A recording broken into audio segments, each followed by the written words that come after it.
જય શ્રી કૃષ્ણ.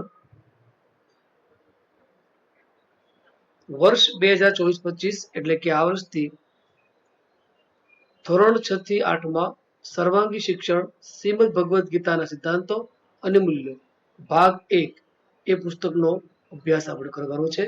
તો વિદ્યાર્થી મિત્રો, આપણે આ વિડીયોની અંદર શ્રીમદ ભગવદ્ ગીતાના આ પુસ્તકના પ્રથમ પ્રકરણ છે એનો અભ્યાસ કરીશું. આ પ્રકરણની અંદર આપણે સૌપ્રથમ શ્રીમદ ભગવદ્ ગીતા પુસ્તક વિશે થોડો પરિચય લઈશું. ત્યારબાદ મહાભારતના પાત્રો વિશેનો અભ્યાસ આપણે કરીશું. વિદ્યાર્થી મિત્રો, શ્રીમદ ભગવદ્ ગીતા એ ભગવાન કૃષ્ણના મુખે ગવાયેલી ભગવદ્ ગીતા છે અને જેમણે મહાભારતના યુદ્ધ દરમિયાન અર્જુનને ઉપદેશ આપ્યો હતો, જે આપણે સારી રીતે જાણીએ છીએ. તો પ્રકરણ 1 ની અંદર આપણે શરૂ કરીએ એની પહેલા મંત્રોનો આપણે અભ્યાસ કરીશું. તો અહીં મંત્ર છે: ઓમ અસતો મા સદગમય તમસો મા જ્યોતિર્ગમય મૃત્યોર્મા અમૃતમ ગમય. ઓમ શાંતિ શાંતિ શાંતિ. ફરીથી આપણે અભ્યાસ કરીશું. ઓમ અસતો મા સદગમય ઓમ અસતો મા સદગમય તમસો મા જ્યોતિર્ગમય તમસો મા જ્યોતિર્ગમય મૃત્યોર્મા અમૃતમ ગમય મૃત્યોર્મા અમૃતમ ગમય. ઓમ શાંતિ શાંતિ શાંતિ. એ મંત્રમાં કહેવાયું છે કે અસતોમાં સદગમય, અસત્યમાંથી સત્ય તરફ લઈ જા. તમસોમાં જ્યોતિર્ગમય, તમસ એટલે કે અંધારું, અંધારાથી અજવાળા તરફ, જ્યોતિ એટલે અજવાળો, પ્રકાશ તરફ લઈ જા. મૃત્યુમાં અમૃતમ ગમય, મૃત્યુમાંથી અમૃત તરફ લઈ જા. ઓમ શાંતિ શાંતિ શાંતિ. બીજો મંત્ર છે: ઓમ સર્વે ભવન્તુ સુખિનઃ સર્વે સંતુ નિરામયાઃ સર્વે ભદ્રાણિ પશ્યન્તુ મા કશ્ચિત દુઃખ ભાગ ભવેત.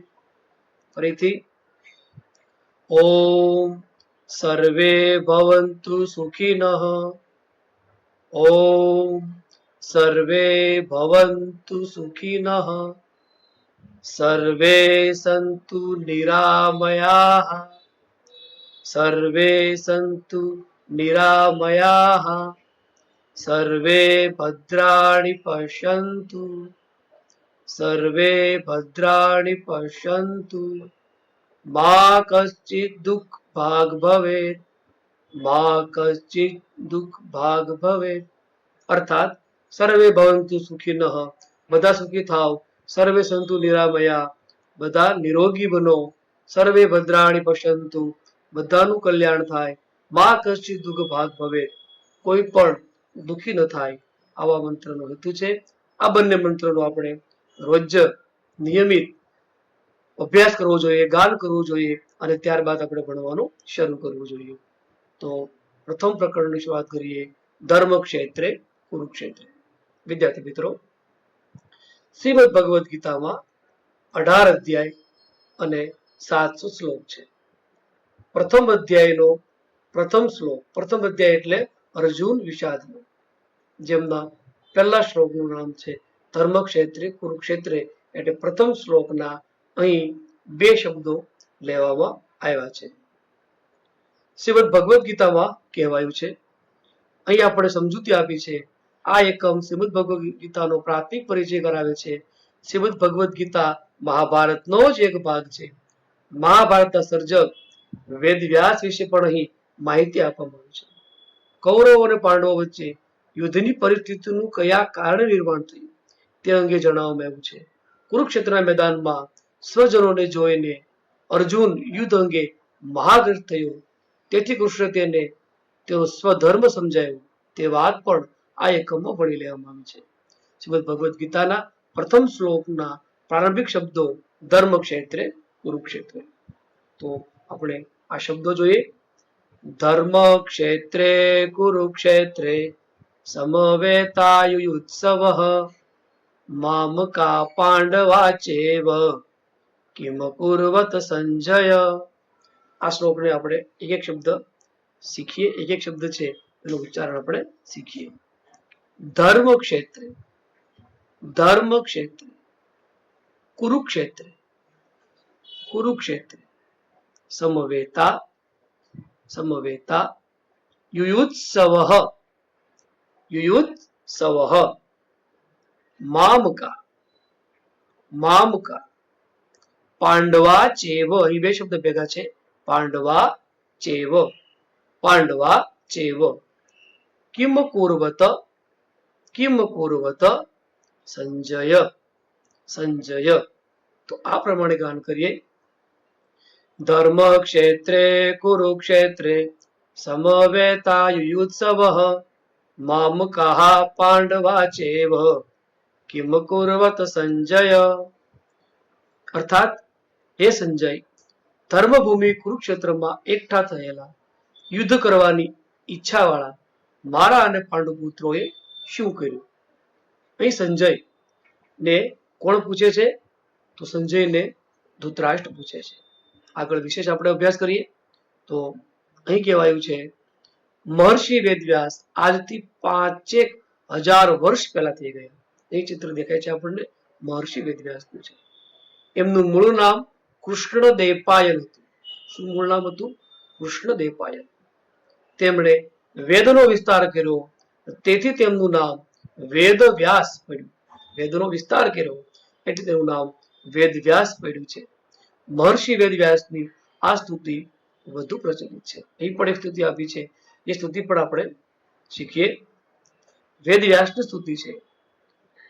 નમોસ્તુ તે વ્યાસ વિશાલ બુદ્ધે, નમોસ્તુ તે વ્યાસ વિશાલ બુદ્ધે, ફુલ્લારવિંદા યતપત્ર નેત્ર, ફુલ્લારવિંદા યતપત્ર નેત્ર, એન ત્વયા ભારત તેલ પૂર્ણઃ, એન ત્વયા ભારત તેલ પૂર્ણઃ, પ્રજ્વલિતા જ્ઞાનમય પ્રદીપઃ, પ્રજ્વાલિતો જ્ઞાનમયઃ પ્રદીપઃ. નમસ્તુ તે વ્યાસ વિશાલ બુદ્ધે, ફુલ્લારવિંદ યતપત્ર નેત્ર, એન ત્વયા ભારત તેલ પૂર્ણઃ, પ્રજ્વાલિતો જ્ઞાનમયઃ પ્રદીપઃ. તમે બીજા રાગમાં પણ એમને ગાન કરી શકો.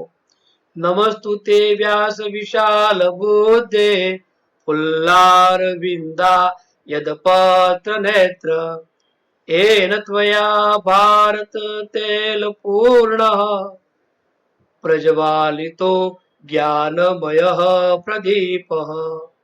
વ્યાસ ભગવાનની અહીં પ્રાર્થના કરવામાં આવી છે, જેમનું નામ કૃષ્ણદેવપાયન હતું.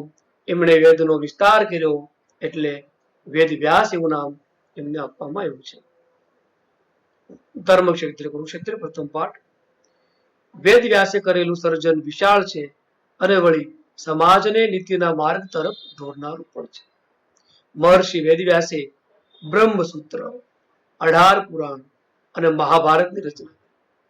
મહાભારત માટે કહેવાયું છે યન્ન ભારતે તન્ન ભારતે. મહાભારત વિશે શું કહેવાયું છે? યન્ન ભારતે તન્ન ભારતે. મહર્ષિ વેદવ્યાસે 18 પુરાણ, બ્રહ્મસૂત્ર અને મહાભારતની રચના કરી છે. એમાંના કેટલાક પુરાણ અહીં તમને ચિત્રમાં બતાવ્યા છે, જેમાંથી છે શિવ પુરાણ, ગરુડ પુરાણ, બ્રહ્મસૂત્રમ, પદ્મ પુરાણમ, વિષ્ણુ પુરાણમ, મહાભારતમ. એમાંના કેટલાક મુખ્ય પુરાણો છે. મહાભારતની વાત કરીએ તો મહાભારત 18 પર્વ અને 1,00,000 શ્લોકનું છે. વિશ્વનો સૌથી મોટો કાવ્ય ગ્રંથ કોઈ હોય તો તે મહાભારત છે. 1,00,000 શ્લોક છે. તેના લહિયા ગણપતિ છે. મિત્રો, આ મહાભારતની રચના લખી કોણે? ગણપતિ. ભગવાન વેદવ્યાસ એમની દીર્ઘ દ્રષ્ટિથી એમને બધું દેખાયું, જે મહાભારતનું જે પ્રસંગો આવે છે અને એ બોલતા ગયા, અને શિવપુત્ર ગણપતિ દાદા આપણે જે કહીએ છીએ એ ગણપતિ દાદાએ આ મહાભારત લખ્યું છે. આ મહાભારતના ભીષ્મ પર્વના 18 અધ્યાય અને તેના 700 શ્લોક એ જ શ્રીમદ ભગવદ ગીતા મહાભારતનો જ એક ભાગ છે. અહીં આપણને મહાભારત અને શ્રીમદ ભગવદ ગીતા બંને પુસ્તકો છે એ બતાવ્યા છે. હવે આપણે થોડું મહાભારત તરફ જઈએ કે મહાભારત ની અંદર કયા કયા પાત્ર આવે છે. તો હસ્તિનાપુરના રાજા શાંતનુ હતા. કોણ હતા? શાંતનુ. અને શાંતનુના અવસાન પછી તેમના પુત્ર વિચિત્રવીર્યને ગાદી મળી. હવે જુઓ, અહીં પ્રથમ આપણે એમનો ગ્રાફ ભણી લઈએ. તો શાંતનુ, એમના 3 પુત્ર હતા, ભીષ્મ, વિચિત્રવીર્ય અને ચિત્રાંગદ. હવે ભીષ્મ છે સૌથી મોટા પુત્ર હતા. ભીષ્મ છે એમણે આજીવન બ્રહ્મચાર્યની પ્રતિજ્ઞા કરી હતી, એટલે એમણે શાંતનુના મૃત્યુ પછી ગાદી નહીં સ્વીકારી. ત્યાર પછી ગાદી આપવામાં આવી ચિત્રાંગદને. પરંતુ સ્વર્ગની અંદર પણ એક ગંધર્વ જેનું નામ ચિત્રાંગદ હતો, અને અહીં જે હસ્તિનાપુરનું રાજ્ય ચાલતું હતું, ચિત્રાંગદ રાજા ચલાવતા હતા. એમની ઈર્ષ્યાથી પ્રેરિત થઈ અને આ ગંધર્વ ચિત્રાંગદ છે એમણે યુદ્ધ કર્યું, અને જેમાં 3 વર્ષના યુદ્ધની અંદર આ ચિત્રાંગદ છે જે હસ્તિનાપુરના રાજા, તેનું મૃત્યુ થાય છે. અને ત્યાર પછી એમની ગાદી શાંતનુના પુત્ર વિચિત્રવીર્યને સોંપવામાં આવે છે. વિચિત્રવીર્ય છે એને 3 પુત્ર થાય છે, ધૃતરાષ્ટ્ર, પાંડુ અને વિદુર. ધૃતરાષ્ટ્ર, પાંડુ અને વિદુર. તો એની અંદર વિચિત્રવીર્ય છે એ પોતાની ગાદી પાંડુને આપે છે. પરંતુ પાંડુ રાજા છે એનું મૃત્યુ થતા એના દીકરા છે જે પાંડવો, એમણે ગાદી સંભાળવાની હોય છે, પરંતુ એમની ઉંમર નાની હતી, એટલે એ રાજ્ય છે એ સંભાળનાર ધૃતરાષ્ટ્ર હતા. ધૃતરાષ્ટ્ર પાસેથી ગાદી કૌરવો એટલે કે દુર્યોધને લીધી, અને દુર્યોધન છે એમણે પાંડવોને પોતાનો ભાગ નહીં આપ્યો, અને એમના કારણે પછી મહાભારત યુદ્ધ થાય છે. તો વિચિત્રવીર્યને 3 પુત્રો, ધૃતરાષ્ટ્ર, પાંડુ અને વિદુર. વિચિત્રવીર્યના અવસાન પછી પાંડુને રાજગાદી મળી હતી, પણ દુર્ભાગ્યે યુવાવસ્થામાં જ પાંડુ રાજાનું મૃત્યુ થયું. તે સમયે તેના 5 પુત્રો યુધિષ્ઠિર, ભીમ, અર્જુન, સહદેવ, નકુલ આ નાના હતા. એટલે પાંડવો મોટા થાય ત્યાં સુધી રાજ્ય સંભાળવાની જવાબદારી ધૃતરાષ્ટ્રને શિરે આપવામાં આવી. ધૃતરાષ્ટ્રના દુર્યોધન, દુશાસન વગેરે મળીને 100 પુત્ર હતા, અને આ 100 પુત્રો છે તે કૌરવો કહેવાયા. તે કહેવાયા કૌરવો. 5 પાંડવો 5 હતા, જે પાંડવો અને કૌરવો 100 હતા. વખત જતા કૌરવો એમ માનવા લાગ્યા કે રાજ્ય પર અમારો જ અધિકાર છે, એટલે કે કૌરવોનો અધિકાર છે. પરિણામે નાની વયથી જ પાંડવો અને કૌરવો વચ્ચે વૈમનસ્ય ઉભું થયું, વેરભાવ ઉભું થયું. પાંડવોના કીર્તિ અને કૌશલ્યથી દુર્યોધન ઈર્ષ્યાના અગ્નિમાં બળવા લાગ્યો. અહીં જોઈ શકો છો આ 5 પાંડવો છે, અને અહીં આપણને કૌરવો છે એ આપણે જોઈ શકીએ છીએ. એમાં ભીમસેન સાથે તો એમને જરાય બનતું નહોતું. આપણે જાણીએ છીએ કે સૌથી શક્તિશાળી કોણ હતું? ભીમસેન હતા. તો ભીમસેન છે એ સાથે તો જરાય એમને બનતું નહોતું. એકવાર એમણે ભીમને ખોરાકમાં વિષ આપીને મારી નાખવાનો પ્રયાસ પણ કરેલો, જોકે સદભાગ્યે ભીમસેન બચી ગયા હતા. ભીમસેને લાડુ બહુ ભાવતા હતા. જો એ ચિત્રમાં બતાવ્યું છે, ભીમસેન લાડુ ખાય છે. એમને લાડુની અંદર ઝેર ભેળવી દીધું હતું, અને ત્યાર પછી સમુદ્રની અંદર ફેંકી દેવામાં આવ્યા હતા. પરંતુ થોડા સમય બાદ ભીમસેનને ઝેર ઉતરે છે અને સમુદ્રમાંથી એ બહાર આવે છે. એવી રીતે દુર્યોધન પોતાના મામા શકુનીની મદદ લઈ પાંડવોને લાક્ષાગૃહમાં જીવતા બાળી મૂકવાનું કાવતરું પણ રચ્યું હતું. દુર્યોધન છે ખૂબ ધૃષ્ટ હતો. પોતાના જ કાકાના દીકરા હતા એમને મારી નાખવા માટે એમણે કેવી કપટ કર્યા હતા. લાક્ષાગૃહની અંદર જીવતા બાળી મૂકવા માટે પણ કાવતરું કર્યું હતું. પરંતુ એમાં વિદુરજીની સમય સૂચકતાથી પાંડવો બચી ગયા. પછી પાંડવો ગુપ્ત વેશમાં દેશાવર ફરતા રહ્યા, એટલે કે અલગ અલગ પ્રદેશમાં ફરતા રહ્યા. જો અહીંયા આપણને ચિત્ર દેખાય છે લાક્ષાગૃહનું. અહીં જે બતાવ્યું છે તે લાક્ષાગૃહનું ચિત્ર છે. અને આ કૌરવો છે એ રાહ જોતા હતા કે હમણાં પાંડવો બળી જશે, પરંતુ વિદુરજીની સમય સૂચકતાથી પાંડવો બચી જાય છે. તો દેશ વિદેશ ફરતા રહે છે પાંડવો. આ દરમિયાન પાંચાલ દેશની રાજકુમારી દ્રૌપદીને પરિણ્યા અને એથી પણ વધારે શક્તિશાળી બની હસ્તિનાપુર પાછા ફર્યા. યુધિષ્ઠિરે રાજ્ય પરનો પોતાનો અધિકાર માંગ્યો. હવે પાંડવો છે એ પાછા ફરે છે. એમણે પાંચાલ દેશની રાજકુમારી દ્રૌપદી સાથે પાંડવો લગ્ન થાય છે, એ પાછા આવે છે અને હવે દુર્યોધન પાસે પોતાનો અધિકાર, પોતાનો ભાગ માંગે છે. જો અહીં આપણે જોઈ શકીએ છીએ આ અંધ છે રાજા એ ધૃતરાષ્ટ્ર છે, આ પાંડવો છે અને આ છે તે દુર્યોધન છે જે રાજા આપવાની ના પાડે છે. ભવિષ્યમાં પરિસ્થિતિ વધારે ન વણશે એમ વિચારી સૌના દાદા એવા ભીષ્મ પિતામહે મધ્યથી કરી કૌરવ પાંડવો વચ્ચે અડધું અડધું રાજ્ય વેચે. એમાંના સૌથી મોટા કોણ હતા? દાદા ભીષ્મ દાદા.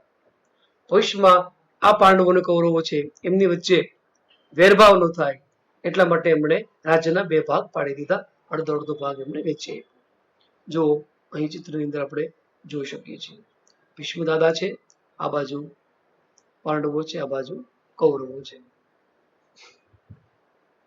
પરંતુ કૌરવોમાં સૌથી મોટો દુર્યોધન હતો અને એમણે આ વાતનો સ્વીકાર ન કર્યો. તેણે મામા શકુની સાથે મળી પાંડવોને છળથી 12 વર્ષ વનવાસ મોકલી દીધા. એમણે શું કર્યું? પાંડવોને કહ્યું કે આપણે બધા ચોકઠા રમીએ, જુગાર રમીએ અને એમાં કપટથી પાંડવોને હરાવી દે છે.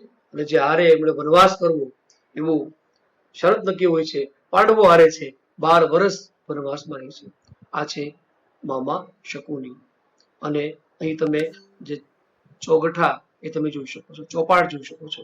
આ પાંડવો વનમાં પરિભ્રમણ કરી રહ્યા છે. ફરી પાછા વનવાસ પૂર્ણ કરી પાંડવો આવે છે, રાજ્ય પરનો પોતાનો અધિકાર માંગે છે. દુર્યોધને કહ્યું પાંડવોને કે સોયના અણી જેટલી પણ જમીન આપીશ, સોયના નાકા જેટલી પણ અણી જેટલી પણ જમીન હું પાંડવોને નહીં આપું. આ તો ઘોર અન્યાય કહેવાય. પોતાના પિતાની જે મિલકત છે, દાદાની મિલકત છે, અને એની અંદર ભાઈઓને સરખા ભાગે વેચવાની હોય તો બધો જ ભાગ પોતાના પાસે રાખે એ તો અન્યાય કહેવાય. ત્યાર પછી જો અહીં આ છે દુર્યોધન જે કહે છે કે હું એમને નહીં આપું. શ્રી કૃષ્ણ, ભીષ્મ, વિદુર આદિ સુજ્ઞ સમજદાર લોકોએ કૌરવોને સમજાવવાનો પ્રયત્ન કર્યા પણ તે ન માન્યા, તે ન જ માન્યા. પરિણામે યુદ્ધ આવીને ઉભું રહ્યું. પછી કોઈ ઉપાય નહોતો, નહીં માન્યા અને પરિણામે યુદ્ધ છે એ અનિવાર્ય બની ગયું. મહામુનિ વેદવ્યાસ છે એમણે પણ યુદ્ધને ટાળવા માટે પ્રયાસ કર્યો. તેઓ રાજા ધૃતરાષ્ટ્રને મળ્યા. યુદ્ધથી વિનાશ જ થાય છે, યુદ્ધમાં ક્યારેય ફાયદો નથી, બંને બાજુ વિનાશ હોય છે એમ સમજો. પરંતુ ધૃતરાષ્ટ્ર પુત્ર મોહ ન ત્યજી શક્યા. ધૃતરાષ્ટ્રે તેમના પુત્ર દુર્યોધન ઉપર એમને ખૂબ પ્રેમ હતો. દુર્યોધનને સમજાવી નહીં શક્યા, યુદ્ધ ટાળી શક્યા નહીં. આ ચિત્રમાં આપણે જોઈ શકીએ છીએ કે વેદવ્યાસ ધૃતરાષ્ટ્રને સમજાવી રહ્યા છે. મહામુનિ વેદવ્યાસે ધૃતરાષ્ટ્રના સારથી સંજયને દિવ્ય દ્રષ્ટિ આપી. ધૃતરાષ્ટ્ર સારથી સંજયને દિવ્ય દ્રષ્ટિ આપી જેથી કરીને તે દૂર કઈ પણ ઘટના બને છે એ ઘટના પોતાની નજર સામે જોઈ શકે છે. જે રીતે અત્યારે આપણે ટીવી પર કેમેરાની મદદથી જોઈ શકીએ છીએ વિડીયો કોલ કરીને, એવી રીતે સંજય છે એ કુરુક્ષેત્રના મેદાનમાં જે યુદ્ધ થતું હતું એ યુદ્ધ જોઈ શકતા હતા, જેનાથી હસ્તિનાપુરમાં રહીને કુરુક્ષેત્રનું યુદ્ધ નિહાળી શકે, ધૃતરાષ્ટ્રને યુદ્ધની માહિતી આપી શકે. એટલે કે જ્યારે યુદ્ધ શરૂ થયું કુરુક્ષેત્રના મેદાનની અંદર ત્યારે ધૃતરાષ્ટ્ર પોતાના મહેલમાં હતા, પરંતુ પોતે જન્મથી અંધ હતા એટલે એને ખ્યાલ નહીં આવે કે યુદ્ધ કેમ ચાલી રહ્યું છે.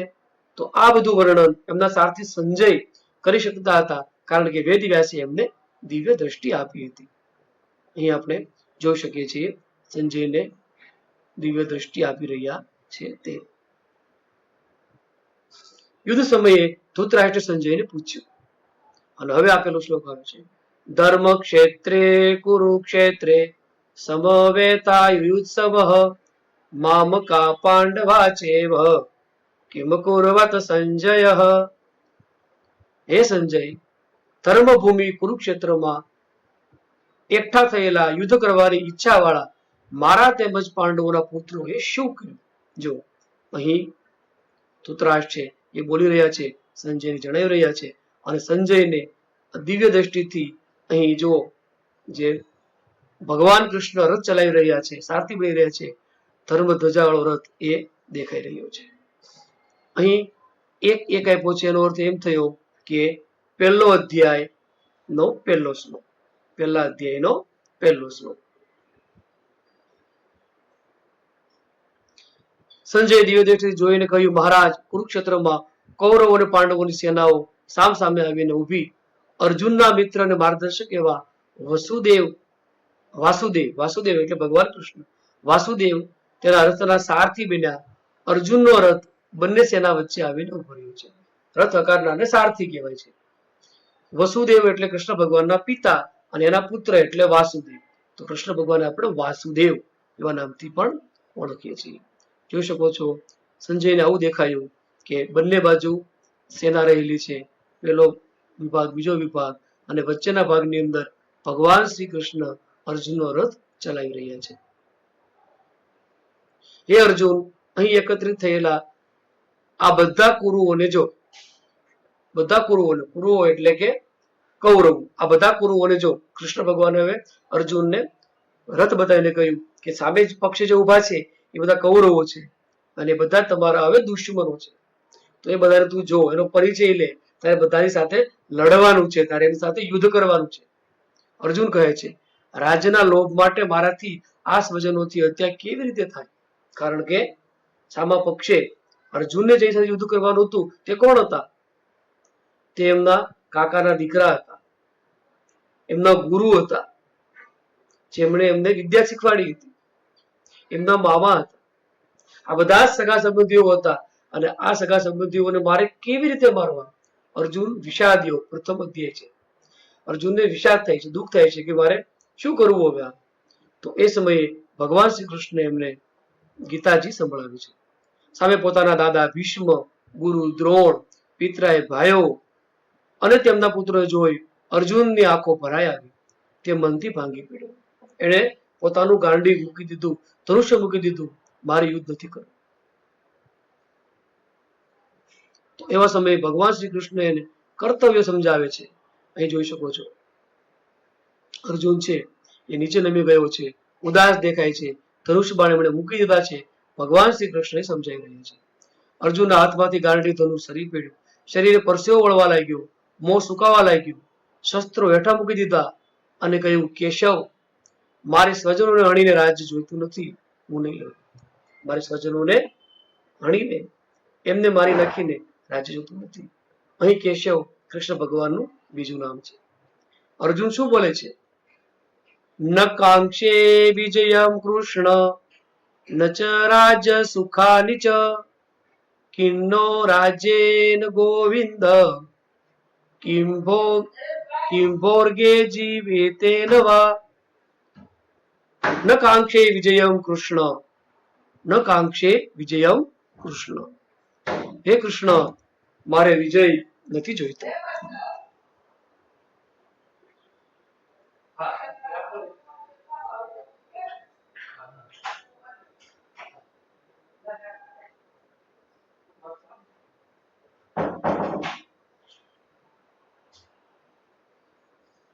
ન કાંક્ષે વિજયમ કૃષ્ણ, શું કહે છે?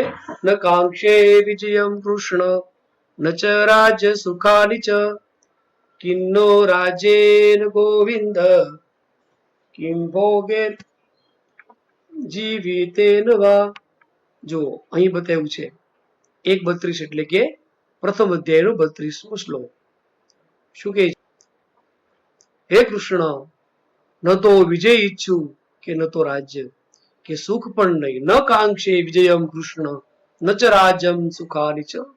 મારે વિજય, રાજ્ય, સુખ આ કાંઈ જોતું નથી. મારે વિજય, રાજ્ય, સુખ આ કશું મારે જોતું નથી. હે ગોવિંદ, મારે આવા રાજ્યનું શું પ્રયોજન અથવા આવા ભોગો અને જીવનથી પણ અમને શો લાભ? કિન્નો રાજેન ગોવિંદ કિમ ભોગેર જીવિતેન વા. આ હું રાજ્ય ભોગવીને મારે શું કરવું કે જે મારા રાજ્યની અંદર મારા સ્વજનો ન હોય, મારા ભાઈઓ નો હોય, ગુરુ નો હોય, દાદા નો હોય, એ રાજ્ય મારે ભોગવી શું કરવું? આ રીતે અર્જુન છે એ ભાંગી પડે છે. ત્યારે ભગવાન એમને ઉપદેશ આપે છે. શું ઉપદેશ આપે છે ભગવાન? શ્રી કૃષ્ણ મનથી ભાંગી પડેલા અર્જુનની સામે જોઈ રહ્યા. તેમણે અર્જુનને બોધ આપતા કહ્યું કે તારો ધર્મ ન્યાય અને સત્ય માટે લડવાનો છે. કૌરવો અધર્મી અને અન્યાયી છે. સામે આવેલા અધર્મી કે અન્યાયી હોય એને હણી નાખવા એ તારું કર્તવ્ય અત્યારે છે. જો યુદ્ધમાંથી પલાયન કરીશ અથવા તો યુદ્ધ નહીં કરે તો તારી અપકીર્તિ થશે, સમાજ તારો ઉપહાસ કરશે. માટે તારે પોતાનો ધર્મ સમજીને યુદ્ધ કરવું જોઈએ.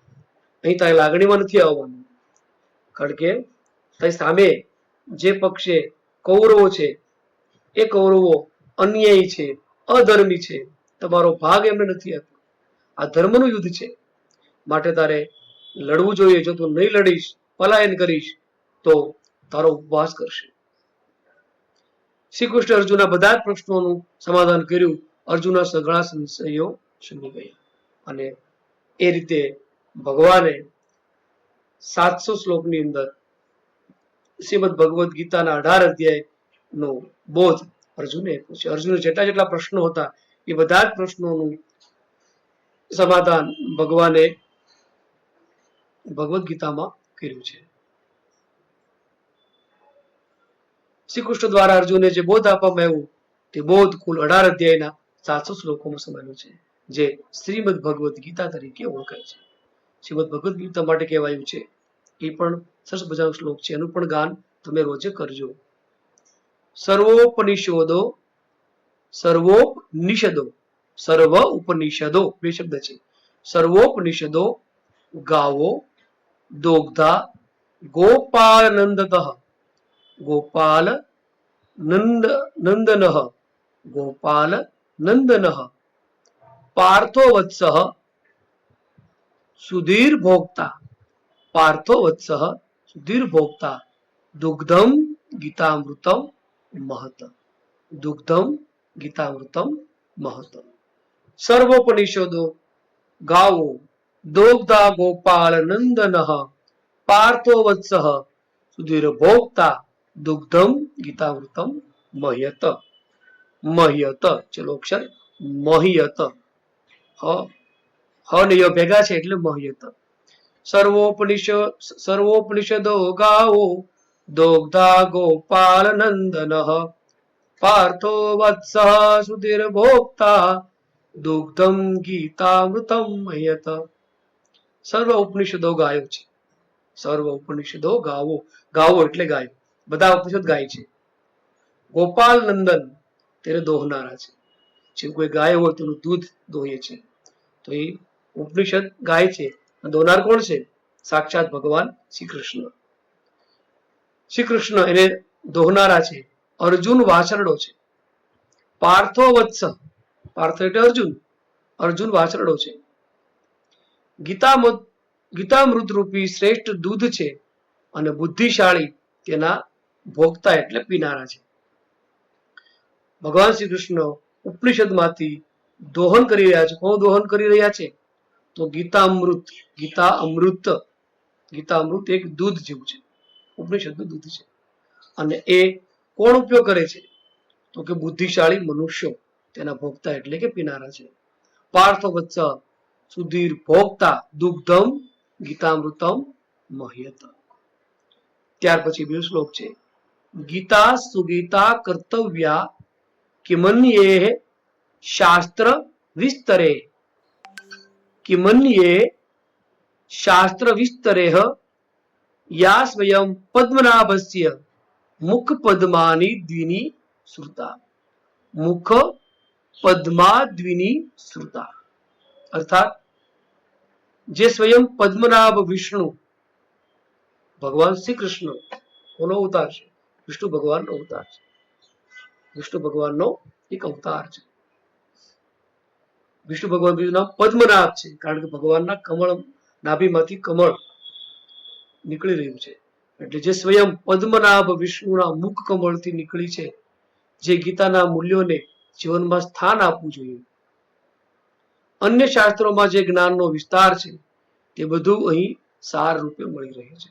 અન્ય જેટલા પણ શાસ્ત્રો તમે વાંચો, જેટલા શાસ્ત્રો સાંભળો છો, એ બધા શાસ્ત્રો છે એમનો સાર ગીતામાં આપેલો છે. ગીતા સુગીતા કર્તવ્યા કિમન્યે શાસ્ત્ર વિસ્તરે યા સ્વયં પદ્મનાભસ્ય મુખા પદ્માદિની શ્રુતા. ભગવાન વિષ્ણુ ભગવાન નું પૂર્ણ પુરુષોત્તમ અવતાર એટલે કે ભગવાન શ્રી કૃષ્ણ અને ભગવાન કૃષ્ણના મુખમાંથી જે ગીતાના મૂલ્યો ભગવાને આપ્યા છે એને જીવનમાં આપણે સ્થાન આપવું જોઈએ. શ્રીમદ ભગવદ્ ગીતાના 18 અધ્યાયમાં જે મૂલ્યો આપ્યા છે એ મૂલ્યો જો આપણે જીવનની અંદર સાર્થક કરીએ, જીવનમાં આપણે ઉતારીએ, એનું પાલન કરીએ તો કોઈ એવી સમસ્યા નથી એનું સમાધાન રહે, કોઈ વ્યક્તિ દુઃખી નહીં રહે, જેનું વિસ્તૃત વર્ણન ભગવાને શ્રીમદ ભગવદ્ ગીતામાં કીધું છે. અને અન્ય જે શાસ્ત્રો છે એનું સાર ભગવદ્ ગીતામાં છે. એટલે કે ભગવદ્ ગીતામાં જે મૂલ્યો છે એ મૂલ્યો અન્ય શાસ્ત્રોમાં વિસ્તારથી વર્ણવવામાં આવ્યા છે. તો અહીં ભગવાન શ્રી કૃષ્ણ છે એ અર્જુનને ઉપદેશ આપી રહ્યા છે. તો આ સરસ મજાનો શ્રીમદ ભગવદ્ ગીતા સર્વાંગી શિક્ષણ જીવન મૂલ્યો દર્શાવ્યા છે. પ્રથમ પાઠ છે એમનો આપણે પરિચય મેળવ્યો. વિસ્તૃત પરિચય આપણે બીજા પાઠનો બીજા વિડીયોમાં લઈશું. તમને કેવું લાગ્યું તે કોમેન્ટની અંદર અવશ્ય જણાવશો. શ્રીમદ ભગવદ્ ગીતાનું ગાન કરજો. શ્રીમદ ભગવદ્ ગીતા પુસ્તક તમારી પાસે હશે ન હોય તો વસાવજો, વાંચજો અને એમાં જીવન મૂલ્યો છે એ જીવન મૂલ્યો ઉતારજો. તમે વાંચજો, તમારા માતા પિતા છે એમને વંચાવજો. જય શ્રી કૃષ્ણ.